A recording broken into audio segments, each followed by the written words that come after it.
No te muevas del lugar. Ya comienza Ideas Descafeinadas. Ideas Descafeinadas. Un programa dedicado al estudio de la Biblia mientras tomamos un café sin cafeína. Ideas Descafeinadas.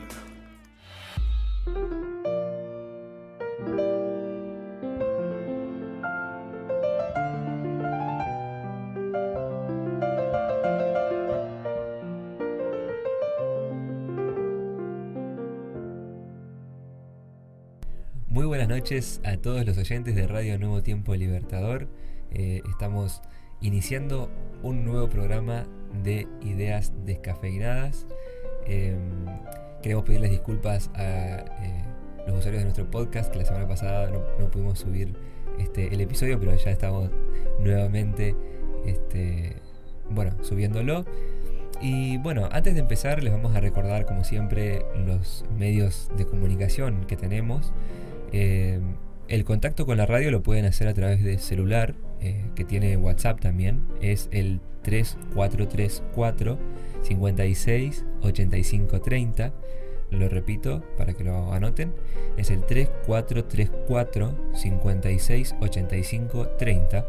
Los que están en el exterior, que muchos nos escriben de Centroamérica, etcétera, pueden anteponer el más 549, ¿sí? Más 549, entonces 343 456 85 30. De paso, les queremos mandar un saludo a nuestros amigos que nos escuchan en Paraguay, en Uruguay. Nos han mandado saludos, inclusive desde Japón. Sí, tenemos oyentes en Japón también. Así que bueno, queríamos mandarle un saludo a ellos. También a los que nos están escuchando localmente. Aquí en Libertador, sí. Gracias por todo, a todos los que nos han saludado, ¿no? Nos han dado buenos deseos. Realmente es útil para seguir haciendo esto, ¿no? Sí, nos motiva a seguir haciéndolo. Exactamente, aunque siempre lo hacemos con alegría porque nos encanta. También nos pueden contactar a través de la página de Facebook de Nuevo Tiempo. La página es Nuevo Tiempo Libertador. O tenemos un perfil también de la radio que es NT Libertador, ¿sí? Así que cualquiera de los dos. Y también la radio está en Twitter. Ahora tenemos Twitter, sí, @NT Libertador, ¿sí? Así que nos pueden contactar por ahí o a través de nuestras páginas. ¿Cuáles son nuestras redes sociales, Piti? Las redes sociales de Ideas Descafeinadas, estamos en Facebook como Ideas Descafeinadas. Uh-huh. Estamos también en Twitter como @ideasdecaf. @ideasdecaf. Uh-huh. Y en Instagram sí, ideas.decaf. Siempre me confundo porque son muy parecidos los nombres. Son todos muy parecidos, sí. Así que bueno, esperamos como siempre que nos contacten por ahí, que nos digan qué les parece el programa, qué les parece el tema, ¿sí? Así que bueno, vamos a comentar brevemente de qué vamos a estar hablando hoy. Así ya empezamos después. ¿De qué vamos a estar estudiando, Piti? Esta semana vamos a estar estudiando acerca de lo que Pedro dice de las relaciones sociales. Es súper interesante porque justamente Pedro, como habíamos hablado en capítulos anteriores, era una persona bastante intempestiva, bastante impaciente e intolerante. Entonces, un Pedro transformado nos habla acerca de cómo manejar nuestras relaciones sociales, y no solamente las relaciones cercanas, porque uno cuando piensa en relaciones sociales piensa en amigos, familia, uh-huh, sino que también va más allá. Uh-huh. Iglesia, Estado, uh-huh, o sea, cómo te relacionas con las leyes de tu país. Imagínate el alcance que tiene este capítulo. Y es importante porque las instituciones sociales, tal como las conocemos hoy, ¿no? Iglesia, Estado, e inclusive Estado de Derecho, estaban en su fase más incipiente, si se quiere, ¿no? Estaban iniciándose en esa época. Entonces todo esto, por ejemplo, del derecho romano que estaba naciendo por esa época, claro, seguramente era de interés para ellos. Y bueno, también hoy en día nos llegan muchas lecciones de lo que dice Pedro al respecto, ¿no? Bueno, las preguntas que vamos a contestar en este estudio van a ser más o menos las siguientes. ¿Cómo debían vivir los cristianos ante un gobierno opresivo y corrupto? Qué tema actual. Sí, bastante actual. Que bueno, en ese momento era el Imperio Romano pagano. Uh-huh. O sea, ¿qué dijo Pedro a sus lectores y qué significan esas palabras para nosotros hoy en la actualidad, ¿cierto? También otra de las preguntas que vamos a estar tratando y contestando en este estudio es cómo debían reaccionar los esclavos cristianos cuando sus amos los trataban mal. Es decir, ¿se aprobaba la esclavitud? ¿No se aprobaba? ¿Cómo se aplica a nosotros hoy? Porque muchos dicen, bueno, entonces si la Biblia aprueba la esclavitud, quiere decir que hoy en día podemos tener esclavos. No necesariamente es así, sino que hay que ver el contexto, ¿cierto? Exactamente. Y finalmente, hablando acerca del matrimonio y el orden social. ¿Cómo deberían los esposos y las esposas tratarse mutuamente? O sea, ¿cuáles son los deberes de cada uno? ¿Cómo deben ser las relaciones entre esposo y esposa? Y acerca del Estado, el orden social. Los cristianos deben respetar las leyes, deben iniciar revoluciones, deben tratar de cambiar las cosas. ¿Cómo deben intentar cambiar las cosas? ¿Por la fuerza? ¿Tratando de hablarlo? ¿Cómo? Vamos a estar viendo eso entonces en este programa. Así que, bueno, quédense cerca que ya empieza Ideas Descafeinadas.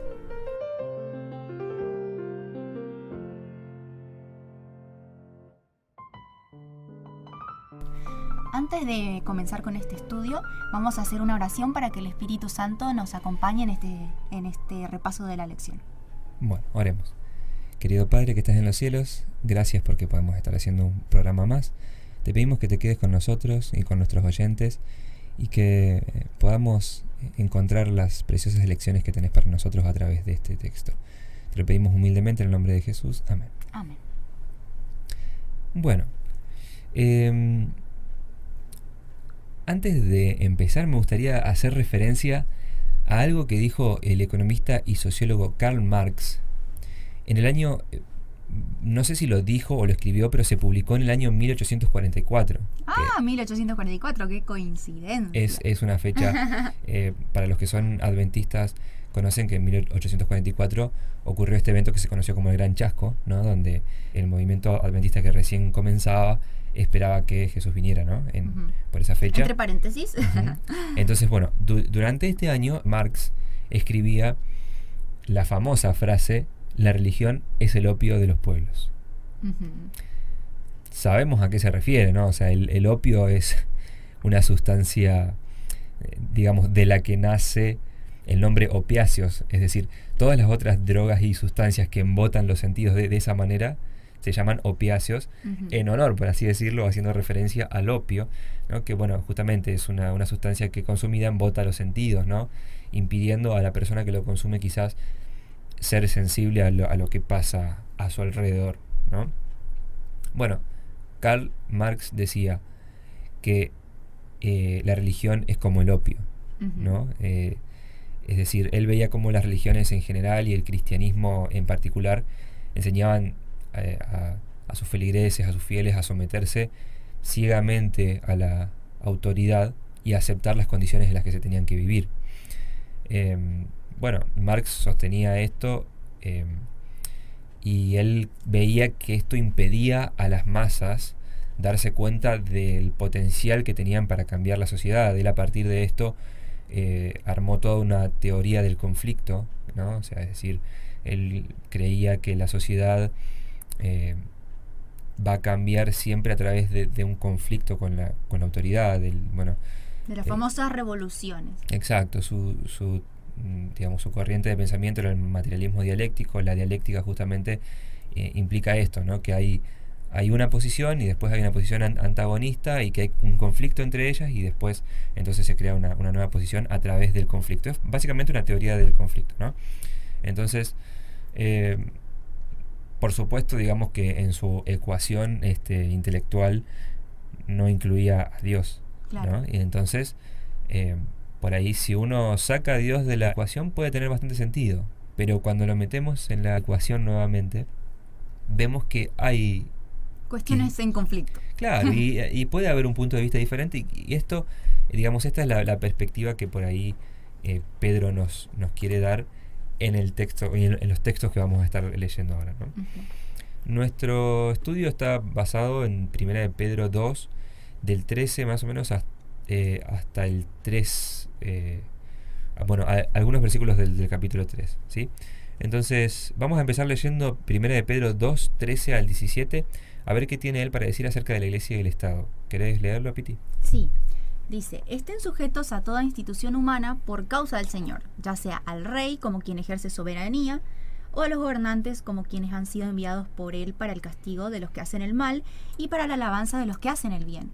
Porque esta es la voluntad de Dios, que haciendo el bien hagan callar la ignorancia de los hombres insensatos. Actúen como libres y no como los que hacen de la libertad un pretexto para hacer lo malo, sino como siervos de Dios. Honren a todos, amen a los hermanos, teman a Dios, honren al rey. Bueno, son 4 versículos, pero están llenos de contenido. Están tocando muchísimos temas. Pero bueno, vamos a tratar de ir por orden, ¿no? Bueno, el contexto en el que él está escribiendo, ya lo vimos un poco las semanas anteriores, pero bueno, la maldad del Imperio Romano era bien conocida para aquellos sobre todo que vivían dentro de sus fronteras, ¿no? Si bien el Imperio Romano era conocido en todo el mundo, en ese momento en todo el mundo conocido, los que tenían que vivir ahí sufrían lo que era opresión, tortura. Claro, exactamente. Había emperadores caprichosos, digamos, había la autoridad, digamos, que en esos momentos todavía no tenía mucho límite, entonces claro, rayaba lo tirano. Claro, exactamente. Por no rayar es poco, sí, o sea, era tiranía. Sí, tiranía. De hecho, grandes pensadores después, viendo lo que fue la historia del Imperio Romano, van a decir, ¿no?, que los imperios derivan en tiranías, ¿no? Uh-huh. Eso lo decía Maquiavelo, me parece. Pero bueno, ellos torturaban, tenían un sistema basado en la esclavitud. Fíjate que la crucifixión, por ejemplo, que le imputaron o que le impusieron a Jesús como pena, era una cosa común en el Imperio Romano, ¿no? Y era horrible. Y eran, sí, horrores, digamos. Sí, además por justamente mencionar que era el Imperio Romano el que perseguía a los cristianos. Claro, totalmente. O sea, básicamente era un antro de corrupción. Uh-huh. Y bueno, o sea, inclusive los emperadores, digamos, nombraban a los ¿cómo decirlo? Se me fue la palabra. A los ministros. Nombraban a los ministros en base a amistades o a relaciones de familia. ¿Te suena conocido? No sé, a varios les sonará bastante conocido, porque esto hasta el día de hoy, este nepotismo se ve en los gobiernos. Pero bueno, en ese momento la élite gobernante ejercía el poder, digamos, total y cruelmente, ¿no? Ahora imagínate estas palabras de Pedro ante un gobierno o ante un imperio que era así, de esas características, y encima que no los dejaba en libertad, no los dejaba en paz. Claro, parece irracional. ¿Cómo caen estas palabras a los cristianos de ese momento? Claro, fíjate que Pedro invita a sus lectores, digamos, a aceptar la autoridad de toda institución humana, en el imperio en el que estaban, ¿no? Uh-huh. O sea, él habla no solamente del rey, habla de los gobernadores, digamos, que serían como los intendentes hoy en día, o los gobernadores de provincias, ¿no? Pero, ¿por qué esto? Y fíjate, si leemos el versículo anterior, porque nosotros empezamos leyendo del versículo 13, ¿no? Uh-huh. Pero fíjate lo que dice el versículo 12, ¿podés leerlo? Sí. Tengan una conducta ejemplar entre los gentiles, para que al ver las buenas obras de ustedes, glorifiquen a Dios en el día de la visitación.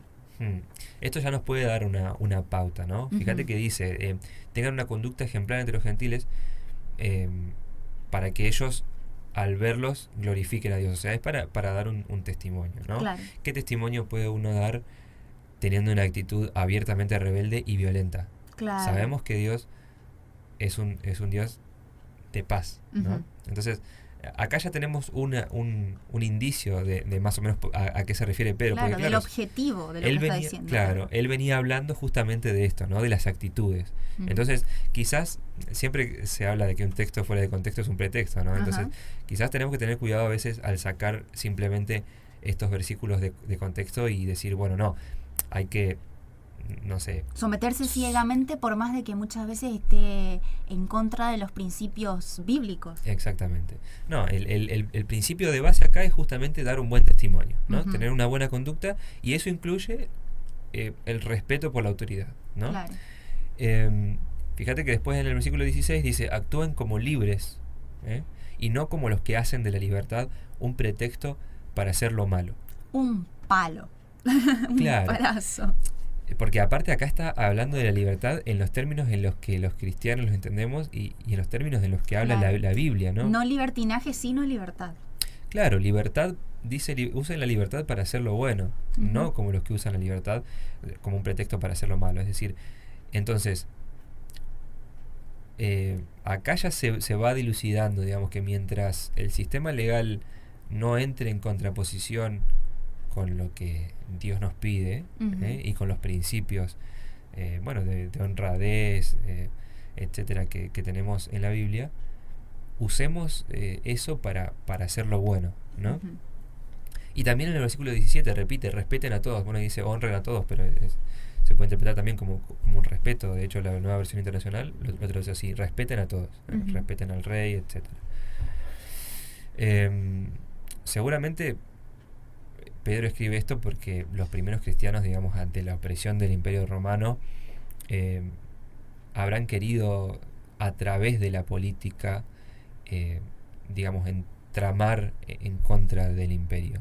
Claro. De hecho, no sé si eran en la época de Jesús, estaban los celotes, puede ser que... Sí, los celotes, eran una organización tipo religiosa y política. Muy política, que estaba en contra de del Imperio Romano y quizás no, digamos con una base real, o sea, porque el Imperio Romano era despótico, ¿no? Sobre todo con sus colonias, o sea, con los pueblos que había colonizado, que había conquistado.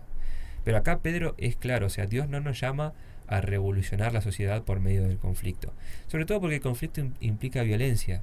Claro. La violencia engendra violencia y bueno, ya vamos a ver algunos temas más con respecto a esto. Pero Pedro lo sabía de primera mano, o sea, él estuvo junto a Jesús durante su vida acá en la tierra y fue uno de los discípulos que pensaba que Jesús venía a liberarlos de los romanos. Que Jesús venía a hacer la revolución. Exactamente. De hecho, muchos que adherían a estas ideas de los celotes veían en Jesús un líder bárbaro. O sea, cuando él alimentó a los 5.000 y veían que lo seguían, se pusieron re contentos. Acá Chao. se termina el Imperio Romano. Acá tenemos una multitud, acá tenemos una masa, diría Marx, ¿no? Acá podemos hacer la revolución, tenemos una base social. Sin embargo, fíjate lo que dice Jesús cuando lo vienen a arrestar. Esto está en Juan 18:36. Él dice: mi reino no es de este mundo. Si lo fuera, mis propios guardias pelearían para impedir que los judíos me arrestaran. Pero repite, mi reino no es de este mundo. Claro. Era otra la misión que Jesús tenía, no a hacer la revolución, no a generar conflicto, no a generar violencia. Claro, o sea, en cierta manera los cristianos creemos que en adelante va a haber una sociedad justa y buena, pero a través del reinado y el reconocimiento de la autoridad de Dios, no como un producto meramente humano, que es en realidad lo que Satanás quiere. Claro. De hecho, Elena de White dice que este mundo está siendo observado por todo el universo no caído como una especie de experimento. Y de hecho, justamente lo que quiere Satanás es... muchos confunden, ¿no? Que Satanás quiere destruir este mundo. No, en realidad lo que Satanás quiere es que este mundo prospere. Demostrar que se puede sin Dios. Exactamente, demostrar que se puede prosperar sin Dios. Ahí está la clave, ¿no? Y entonces, bueno, de ahí vienen todas unas ideologías que mezclan un montón de cosas, ¿no? Pero bueno, Dios dice, mi reino no es de este mundo, ¿no? Entonces nos llama no a entrar en un conflicto político, ¿no? Y sin embargo, como dice Pablo en Romanos 13, aceptar la autoridad por motivos de conciencia, es decir, conscientemente. Claro. No es una obediencia ciega. Exactamente, no es una obediencia ciega.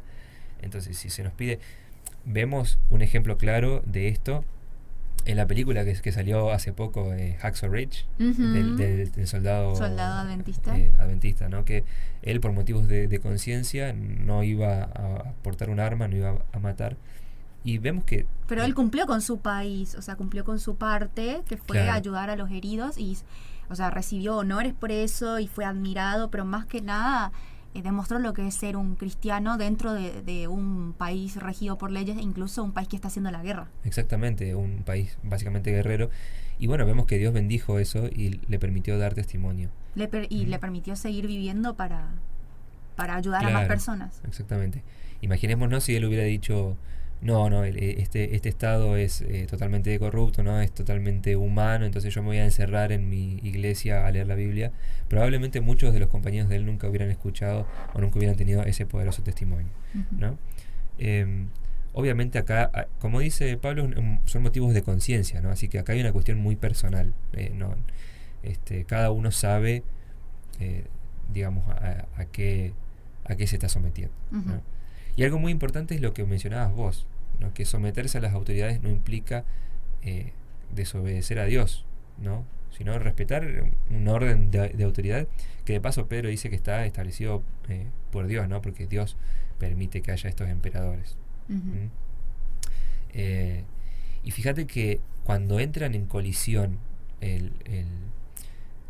las ideas de Dios y las ideas políticas, por así decirlo, los mismos apóstoles y el mismo Pedro no se sometieron a ellas. En Hechos 5 cuenta una historia, bueno, de que fueron arrestados por predicar a Jesús, ¿no?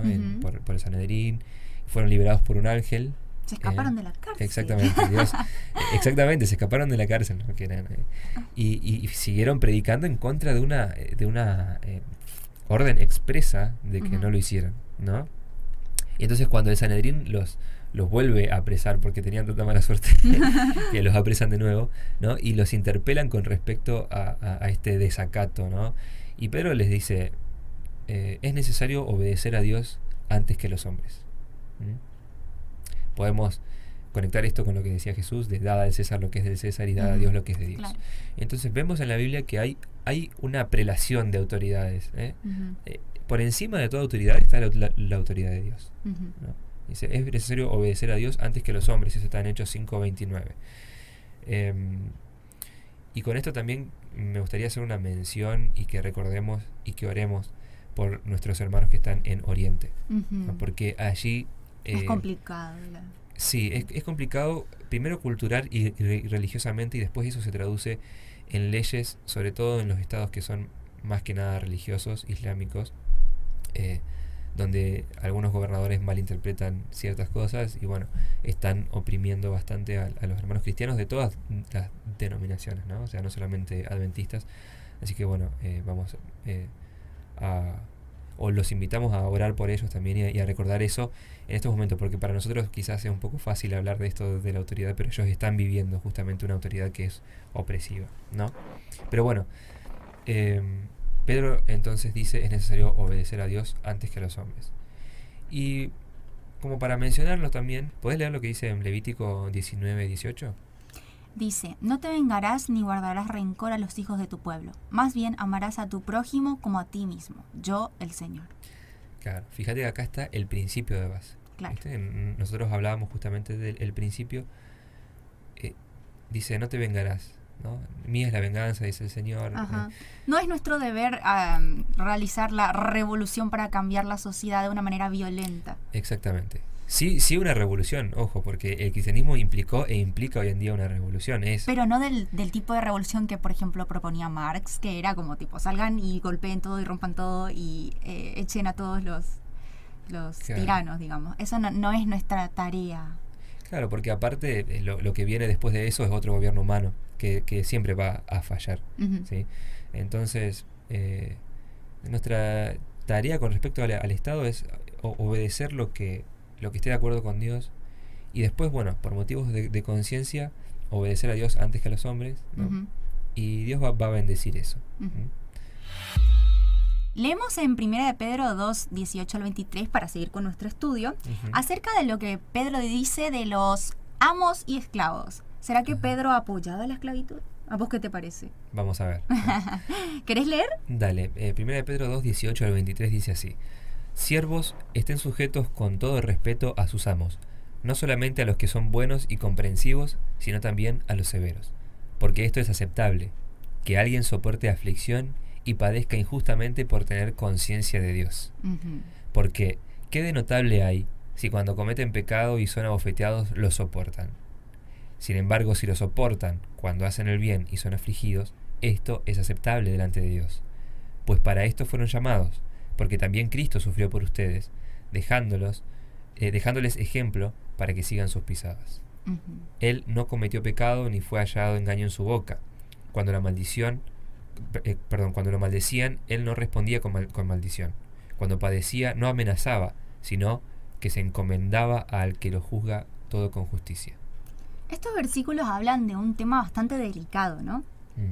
Y muchos se agarran de esto para apoyar la esclavitud.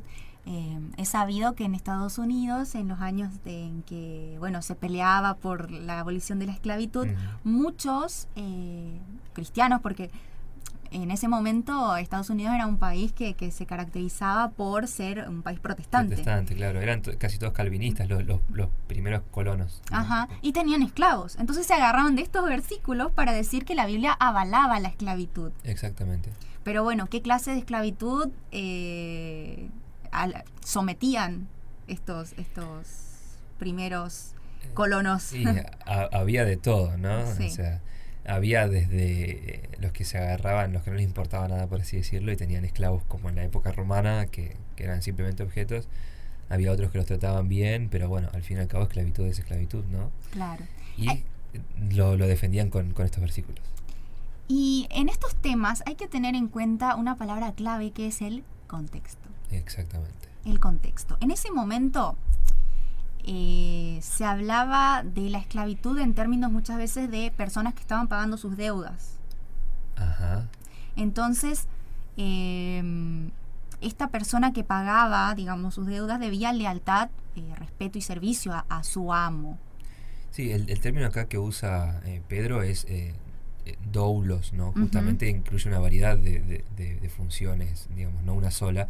Eran funciones serviles, sí, pero justamente refiriéndose a eso, a alguien que debía lealtad porque tenía que pagar una deuda. Claro, y el principio es el mismo. Cuando Pedro habla anteriormente de la sumisión a la autoridad en general, a las leyes, a las autoridades civiles, el principio es el mismo. No importa cuán bien o cuán mal es tratado el siervo, o sea, si tenés una persona superior, tenés que someterte siempre y cuando esas exigencias, por así decirlo, no estén en contraposición con tu propia conciencia.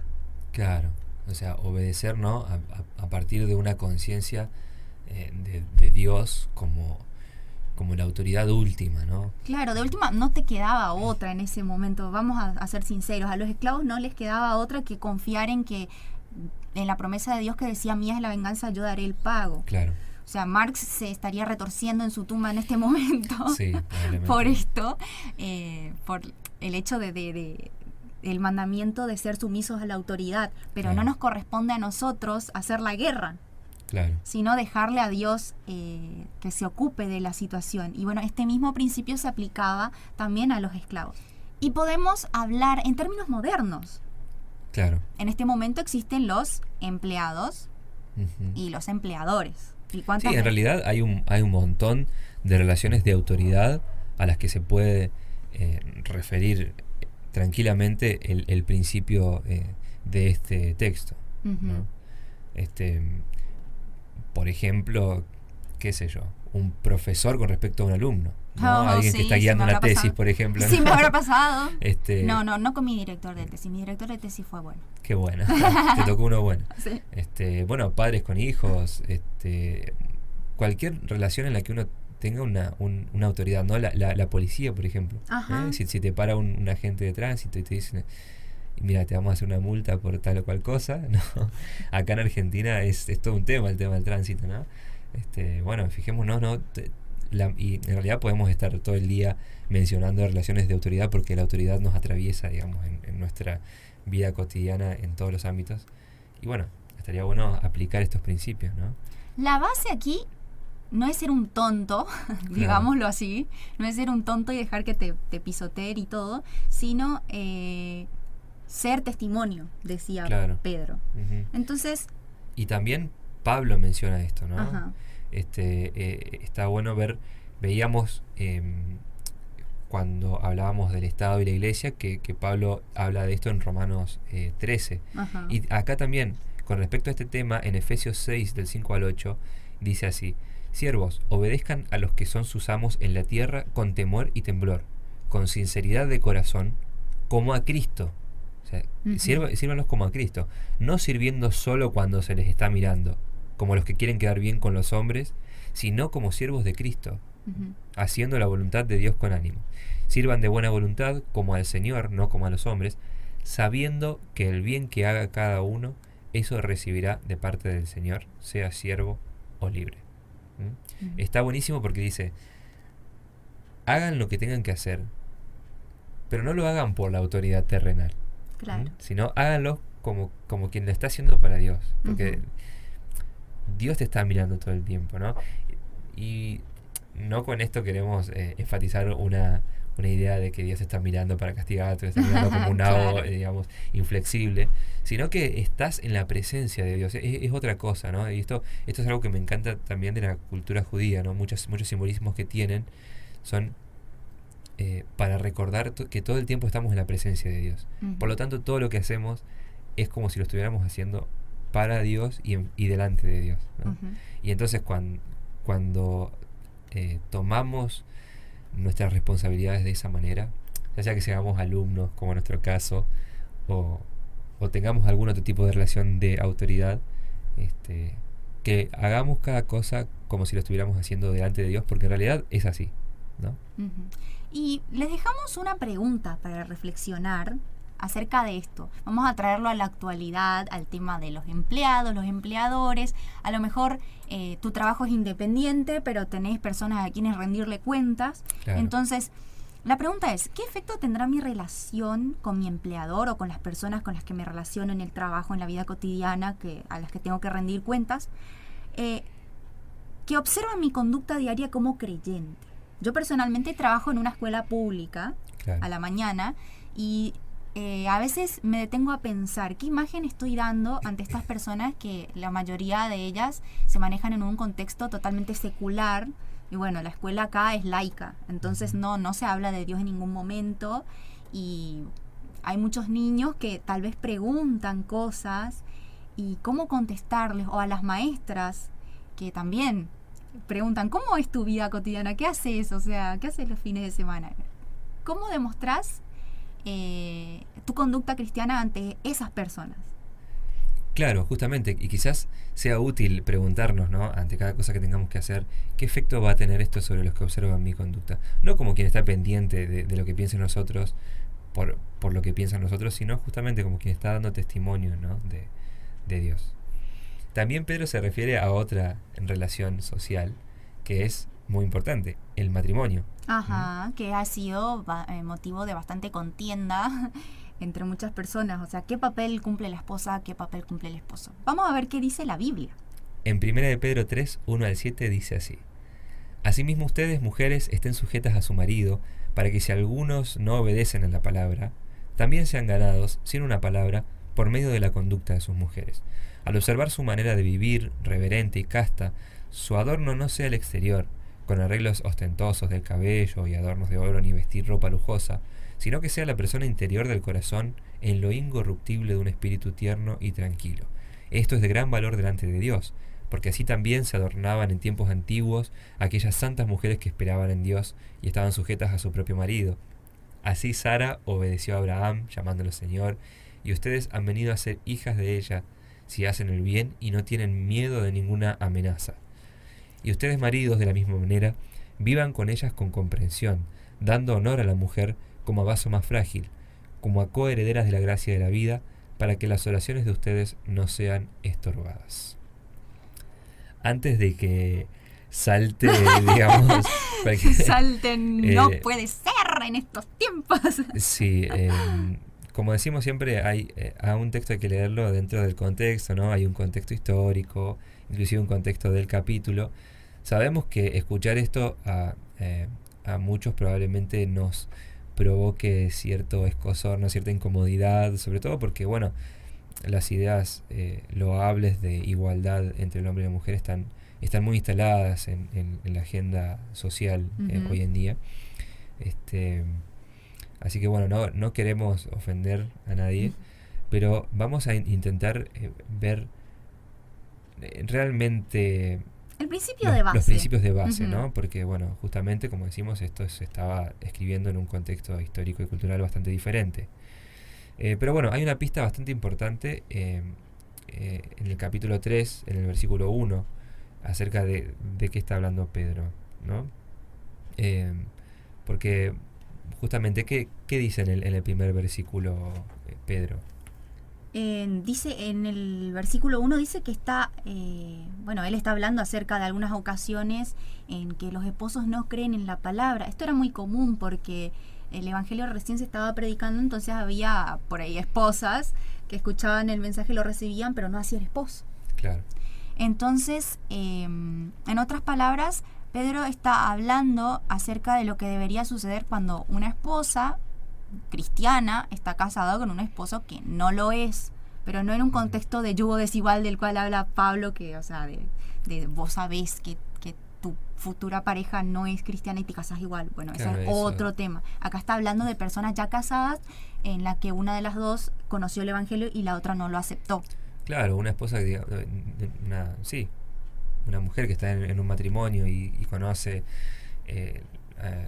la fe, digamos, puede llegar a encontrar muchas dificultades al estar casada con alguien que no lo comparte, ¿no? Entonces, ¿qué debería pasar en estas circunstancias? Pedro anima a las mujeres cristianas a tomar una serie de estándares que serían admirables en el contexto en que se hallaban. Ellas iban a dar testimonio. Claro. Las anima a ser puras y reverentes. Y aunque Pedro está abordando este tema específico de las mujeres cristianas casadas con hombres no creyentes, creo que se puede ver el ideal del matrimonio cristiano. Claro, con la contraposición del versículo 7 también, ¿no? Que habla acerca de los maridos. Claro, es decir, las parejas cristianas deberían vivir en apoyo mutuo, viviendo sus vidas con integridad. Claro. Al adorar a Dios por medio de sus actividades diarias. No se entienda esto como que el esposo debe castigar a su esposa si se porta mal. Bueno, de hecho, este texto sacado de contexto también se ha usado muchas veces para como una autorización, ¿no?, del esposo para maltratar a su mujer. No, o sea, en ninguna manera. De hecho, la expresión vaso más frágil, que viste que en el versículo 7 dice respétenla como a vaso más frágil. ¿Por qué dice a vaso más frágil y no a persona más frágil? ¿Sabes qué? Esto muchas veces se interpreta como que Pedro está diciendo que la mujer es inferior. No. El famoso sexo frágil. Claro, exactamente. En realidad, el vaso más frágil eran los vasos finos, quizá de porcelana o de piedras muy preciosas, que se tenían, y bueno, que eran muy frágiles, ¿no? Y que se tenían para ocasiones especiales. Entonces, por eso dice vaso más frágil. El vaso, esa vajilla más preciosa que vos tenés y que usás en momentos especiales y que por su valor la cuidás. Entonces, justamente por eso dice a vaso más frágil, ¿no? Eso era una pieza muy valiosa. Entonces, digamos, es más que una evaluación negativa del sexo inferior, es una evaluación positiva, ¿no? Claro, o sea, por lo que vale. El valor de la esposa, o sea, tratad a tu esposa considerándola lo que es, ¿no? Algo precioso, algo de valor, ¿no? Y bueno, que debería ser tratado, obviamente, en forma amable, tanto la mujer como el hombre, ¿no? Y podríamos preguntarnos, ¿no?, de qué forma definimos el valor de las mujeres en nuestra vida. Y eso se lo vamos a dejar como una pregunta para que reflexionen. Nos pueden contestar quizás a través de las redes, ¿no? O sea, ¿cómo podemos definir como cristianos el valor tanto del hombre como la mujer frente a lo que, hoy se conoce como ideología de género, ¿no? Que es un tema bastante delicado, así que nos gustaría tratarlo, pero con ustedes a través de las redes. Para ir concluyendo, vamos a ver una especie de comparación entre lo que dice Pedro y de esos mismos temas que son tratados por Pablo. Les queremos dejar para que ustedes profundicen un poco. Como habíamos mencionado con respecto a las autoridades, en Romanos 13, del 1 al 7, Pablo habla acerca de las autoridades y van a ver que comparte con Pedro la visión del orden social, ¿no? Es decir, que Dios es la autoridad máxima, Él pone y quita reyes y debemos respetar dentro de ciertos límites esas autoridades. Después en Efesios 5, 22 al 33, Efesios 5, léanlo también, y 1 de Corintios 7, 12 al 16, 1 de Corintios 7 y Efesios 5, Pablo menciona las relaciones entre esposos y esposas al igual que Pedro. Ujú.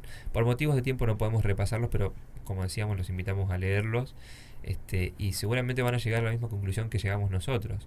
Así como Jesús no buscaba producir ningún tipo de revolución política a fin de cambiar el orden social, tampoco lo hacían ni Pedro ni Pablo. O sea, acá lo que queremos hacer es justamente que veamos que no es solamente una cosa de Pedro, porque por ahí, si lo leemos de un solo autor, bueno, quizás no sea inspirado, pero Pablo dice casi exactamente lo mismo, ¿no? Claro. Y bueno, la conclusión de estos textos es que el cambio puede llegar, pero más bien al dejar que la influencia individual como personas piadosas que podemos llegar a tener impacte en la sociedad, ¿no? Y en este contexto puede ser que entendamos de manera diferente lo que dice Pablo en Gálatas 3:27 al 29, que en principio es una expresión teológica, ¿no? Pero dentro de esto que estamos tratando vamos a tratar de darle un significado. ¿Qué dice Pablo en Gálatas 3:27 al 29? Dice, porque todos los que fueron bautizados en Cristo se han revestido de Cristo. Ya no hay judío ni griego, no hay esclavo ni libre, no hay varón ni mujer, porque todos ustedes son uno en Cristo Jesús. Y ya que son de Cristo, ciertamente son descendencia de Abraham, herederos conforme a la promesa. Me encanta, ¿no? Porque, es casi igual a lo que dice Pedro en el capítulo anterior, el capítulo 2. Ujú. Sí, es Claro. muy parecido. y bueno, obviamente acá Pablo está hablando dentro de un contexto religioso, pero como decíamos, también veámoslo en este contexto social, ¿no? Ya no es tan importante dónde nacimos, cuál es nuestra cultura, cuál es nuestra raza, qué es lo que nos diferencia, Ujú. sino lo que importa es que compartimos todos la misma calidad de herederos e hijos de Dios, ¿no? Ujú. Y comprender esto en profundidad puede ser que cambie la forma en que vemos a los demás y la forma en que nos relacionamos con ellos, ¿no? Ujú. Tanto individualmente como colectivamente, Claro. ¿no? Así que bueno, como vemos, los principios que atraviesan todo esto son principios de humildad. ¿M? Claro. Obviamente hay que tener siempre un equilibrio. Agachar la cabeza no significa dejar que nos pasen por encima. Jesús dice, sed mansos como palomas, pero astutos como serpientes. Claro. Es decir, no significa una ingenuidad, ¿no? Ujú. Sino que es algo que está basado firmemente en lo que uno cree y en lo que uno conoce. Claro. Habíamos hablado en la introducción que Marx había dicho la religión es el opio de los pueblos. Y más o menos por la misma época, viste que él escribió esto en 1844, alrededor del 1800 escribía Elena de White, La pluma inspirada, acerca de los mismos temas más o menos, y decía así: vi que el Señor tiene algo que hacer todavía con las leyes de la tierra. Mientras Jesús está en el santuario, los gobernantes y el pueblo sienten la restricción del Espíritu de Dios. Pero Satanás domina en extenso grado las masas del mundo, y si no fuera por las leyes de la tierra, experimentaríamos mucho sufrimiento. Ujú. O sea que acá está diciendo cuidado cuando nos ponemos en contra de las leyes, Porque porque muchas veces son ellas las que nos protegen de cosas peores. claro, quizás la alternativa no sea tan buena. Claro. Quizás la falta de leyes humanas haga que Satanás tenga más poder sobre las masas y probablemente las masas no estén de acuerdo con lo que Y terminamos en una guerra nuclear. quién sabe, ¿no? Pero bueno, o sea, quizás a esto también se refiere Apocalipsis cuando habla de que se están sosteniendo los cuatro vientos. Ah, claro, sí. Pero bueno, eso lo vamos a dejar para ampliar más adelante. También hay una cita más que queríamos compartir. Dice así: ciertos hombres han sido colocados sobre nosotros para gobernarnos, y hay leyes que rigen al pueblo. Si no fuera por estas leyes, la condición del mundo sería peor que la actual. Está fuerte esto. Ujú. Algunas de estas leyes son buenas y otras malas. Las últimas han estado aumentando y aún hemos de vernos en dificultades. Pero Dios sostendrá a su pueblo para que se mantenga firme y viva de acuerdo con los principios de su palabra. Cuando las leyes de los hombres entran en conflicto con la palabra y la ley de Dios, hemos de obedecer a estas últimas, cualesquiera que sean las consecuencias. No hemos de obedecer la ley de nuestro país que exige la entrega de un esclavo a su amo y debemos soportar las consecuencias de su violación. El esclavo no es propiedad de hombre alguno. Dios es su legítimo dueño y el hombre no tiene derecho de apoderarse de la obra de Dios y llamarla suya. Bueno, acá vemos que Elena de White está instando a romper una ley, digamos, claro. ¿no? Que era la ley que decía que había que devolver un esclavo a su amo. Justamente ¿por qué? Porque está poniendo en práctica un principio. Lo más importante no son tanto las cosas que hacemos, sino los principios que van por debajo de esas cosas. Y bueno, con respecto a eso podemos agregar también que no significa lo que estuvimos estudiando que no podamos hacer nada a nivel político, ¿no? Ni que no tengamos que involucrarnos para nada. Porque, y quizás esto lo dejamos también como una inquietud, ¿no? A ver qué les parece a ustedes. Pero me parece que siempre que esté dentro de los límites de la autoridad de Dios, se pueden lograr ciertas cosas, ciertos beneficios para nuestro prójimo. Se pueden lograr ciertos beneficios para nuestro prójimo a través de ciertos mecanismos políticos, ¿no? Entonces, se los dejamos más como interrogante, ¿no? ¿Qué deberíamos hacer como cristianos? Tampoco es que nosotros sabemos todo, así Claro, que no, necesitamos de la ayuda de ustedes. Como siempre decimos, no pretendemos tirar la posta, pero nos parece que siempre el mensaje de la Biblia es el equilibrio, ¿no? Claro. Porque también estamos en este mundo, y Dios nos llama a ser agentes de cambio, pero ¿a través de qué? Vamos a preguntarnos eso, y bueno, queremos dejarles como última reflexión Gálatas 3:28, que dice: ya no hay judío ni griego, no hay esclavo ni libre, no hay varón ni mujer, porque todos ustedes son uno en Cristo Jesús. Siempre lo más importante, después de todo lo que estudiamos, es que nos conectemos con Jesús. Después de eso, el resto viene por añadidura. Bueno, así que eso ha sido por hoy el programa de Ideas Descafeinadas. Esperamos que les haya gustado. Nos vemos en el próximo capítulo y que Dios los bendiga. Si te gustó este podcast, no dudes en compartirlo. Esperamos encontrarte en el próximo episodio para más Ideas Descafeinadas. Ideas Descafeinadas. Que Dios te bendiga.